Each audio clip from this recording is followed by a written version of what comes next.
ஹரி ஓம் மகா கணபதி நமக. ஐயா சிவ சிவ சிவ சிவா அரகரா அரகரா. வணக்கம்.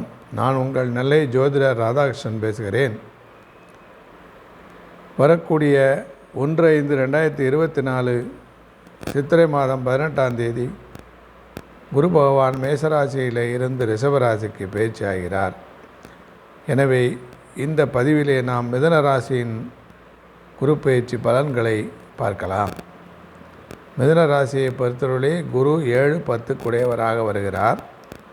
அவர் ஏற்கனவே 11 என்று சொல்லக்கூடிய லாபஸ்தானத்திலே இருந்து இப்பொழுது 12 என்று சொல்லக்கூடிய விரயஸ்தானத்துக்கு மாறுகிறார். எனவே இந்த குரு பயிற்சியானது ஓரளவுக்கு மத்தியமமான பலன்களையே மிதுன ராசிக்காரர்களுக்கு தர உள்ளது. மேலும் குரு என்று சொல்லும் பொழுது 1, 2, 5, 7, 9, 11 இவை மிகவும் நல்ல பாவங்களாக குறிப்பிடப்பட்டுள்ளது மூல நூல்களிலே கோச்சார பலனுக்கு. எனவே 12 என்பது அத்தகைய விசேஷமான அமைப்பு இல்லை. குரு மறைவு என்று சொல்லக்கூடிய அமைப்பு இருந்த போதிலும் அவர் ராசிக்கு 7 குடையவராக வருவதனாலே மறைவது நல்லது என்று சொல்லக்கூடிய அமைப்பே உள்ளது. மேலும் குரு பார்வை என்று சொல்லக்கூடிய அமைப்பிலே மிதுனத்திற்கு 4ஆம் பாவம் என்று சொல்லக்கூடிய கன்னியையும், 6 என்று சொல்லக்கூடிய விருச்சிகத்தையும், 8 என்று சொல்லக்கூடிய மகரத்தையும் குரு தன்னுடைய 5, 7, 9 பார்வைகளினாலே பார்க்கிறார். எனவே மிதுன ராசிக்காரர்களுடைய உடல் ஆரோக்கியம், வீடு, வாகனம், வண்டி அந்த வகையான நன்மைகள் நிச்சயமாக இந்த வருடத்திலே உண்டாகும். புதிதாக வீடு கட்ட நினைப்பவர்கள் கட்டாயமாக வீடு கட்டக்கூடிய அமைப்பை தரும். புதிதாக வண்டி வாகனங்கள் வாங்கக்கூடிய அமைப்புகளை மிதுன ராசிக்காரர்களுக்கு ஏற்படும்.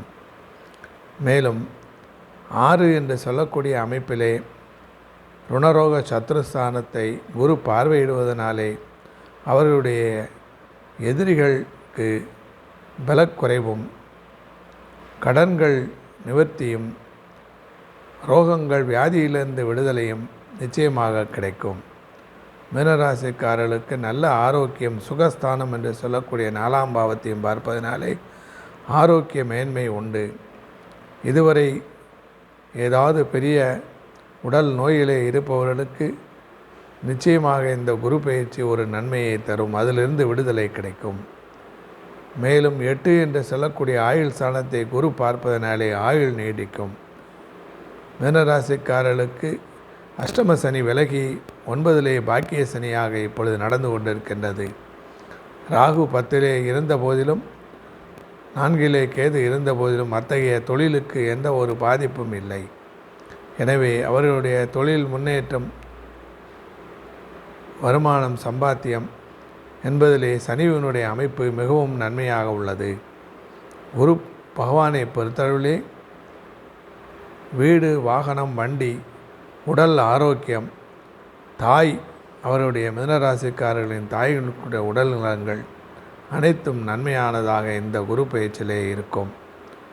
அடுத்ததாக 6ஆம் பாவம் என்று சொல்லக்கூடிய நோயிலிருந்து விடுதலையும், ஆயுள் நீட்டிப்பும் அவர்களுக்கு நடக்கும்.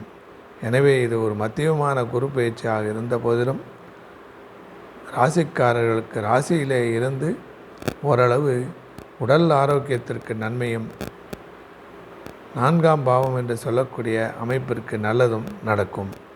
இதுவே இந்த குரு பயிற்சியின் பலனாகும். நன்றி, வணக்கம்.